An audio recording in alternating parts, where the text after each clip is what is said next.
Itu sebabnya Syekh Yasin Al-Fadani, ulama kita tapi lahir di Mekah, Mbah Maimun Zubair itu murid beliau. Syekh Abdul Hamid Ad-Dari di Jakarta Selatan itu murid beliau. Syekh Abdul Razak, Kiai Abdul Razak di Kudingan Mampang itu murid beliau. Ada banyak sekali ya, sangat-sangat banyak. Kalau disebut satu-satu murid beliau itu banyak sekali.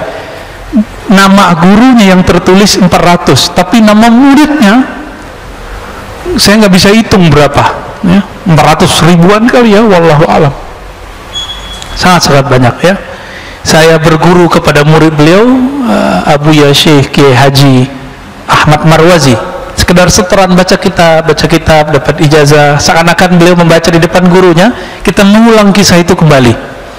Seperti dulu Imam Bukhari membaca hadis di depan Imam Ahmad, Imam Ishaq, Imam Humaidi. Nah, kita mencoba merawat itu, karena bagi kita mengikuti ulama terdahulu salafus saleh dengan cara menghidupkan tradisi itu. Bukan sekedar ngomong hadis ini Sahih Bukhari, enggak cukup. Itu namanya takhrij hadis. Tapi dengan membaca depan guru, ya. Dulu kita pernah mau buat itu di sini, tapi belum kesampaian ya. Buat kajian Sahih Bukhari, masing-masing antum punya walaupun PDF ya. Pelit, ya. Pulsa beli terus, rokok beli terus.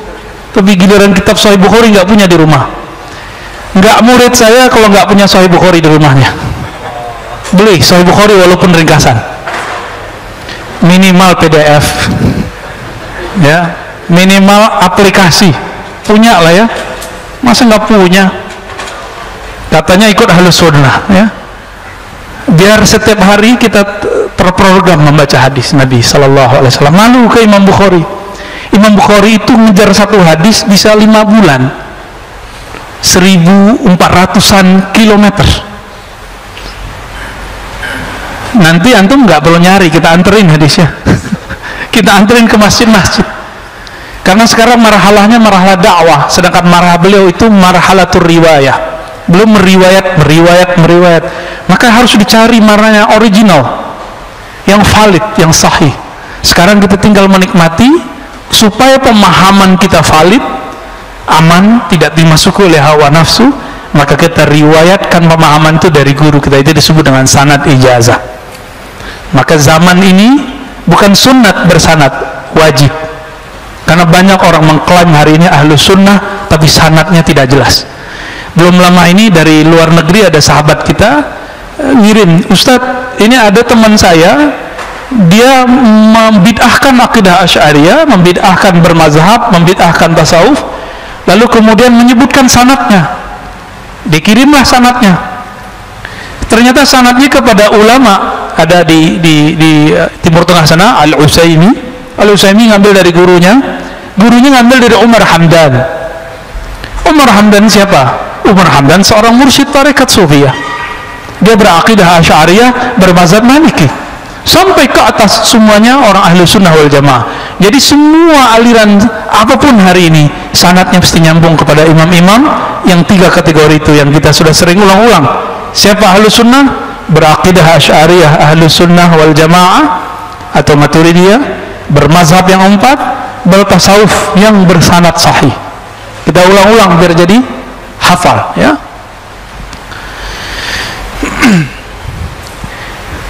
Ketika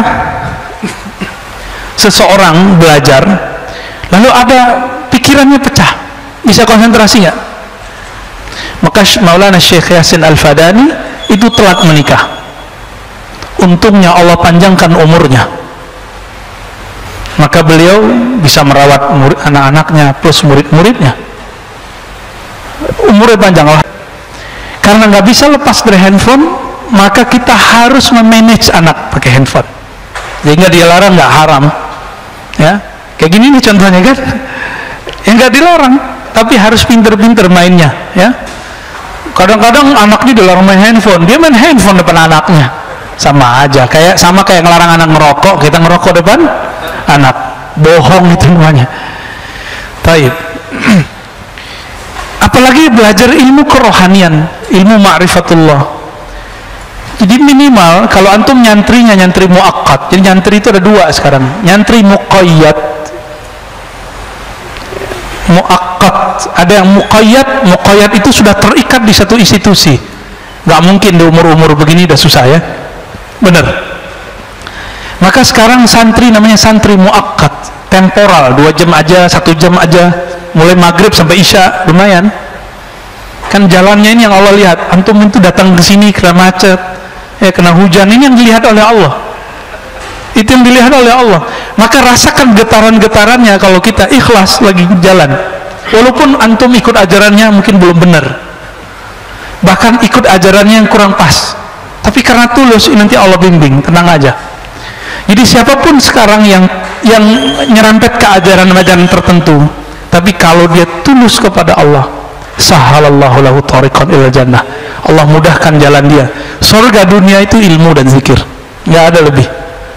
Surga dunia cuma ilmu dan zikir. Ilmu ini bikin orang lupa sama istrinya, sama suaminya, sama anaknya, sama makannya. Coba aja nanti ngaji, kita buat kajian di Ribat, mulai dari jam 4 selesai jam 10 ngobrolnya, belum makan itu.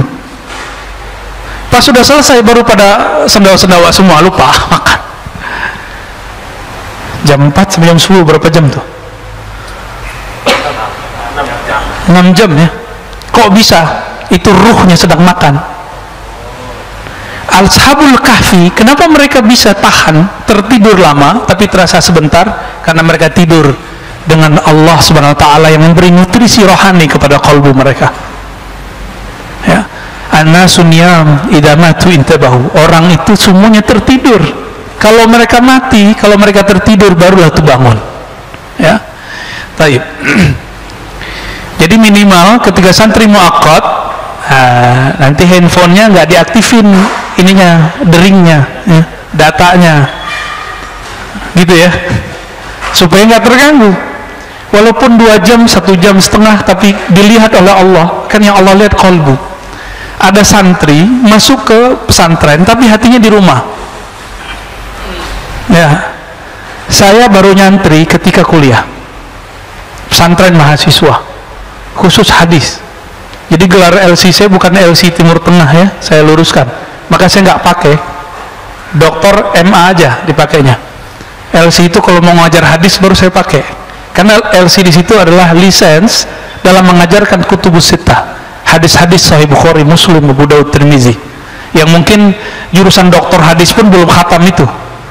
Maka LC kita bukan LC S1 itu, bukan S1 Timur Tengah, enggak. Tapi prinsip ngajinya memang dari sana, ya. Itu yang dipakai oleh Syekh Yasin dulu setiap Ramadan, beliau khataman. Ya, yang dipakai oleh Syekh Ali Mustafa dulu di Riyadh, ya, oleh masyayikh kita dari dulu. Jadi jangan salah paham ya. Saya cuma belajar kepada ulama Suriah, ulama Yaman, ulama India, ulama Mesir secara informal. Tapi ketika saya belajar, hati saya full bersama beliau. Maka setiap gerak-gerik beliau itu selama dari 2006, 2007, 2008, itu saya nggak bisa menghilangkan dari memori pikiran ini. Jelas gitu, kayak slow motionnya kelihatan. Maka apapun yang beliau ajarkan itu nggak bisa saya lupakan. Kuncinya satu, mahabbatul ilm wa sahibul ilm. Mencintai ilmu dan orang yang diberikan ilmu. Antum kalau cinta nggak capek-capek ngapal, ingat saja orangnya, semua ilmunya ingat. Itulah ilmunya para sahabat, itulah ilmunya Imam Bukhari. Imam Bukhari itu nggak susah-susah ngapal, dia cukup ingat, dia cinta gurunya langsung dihafal semua.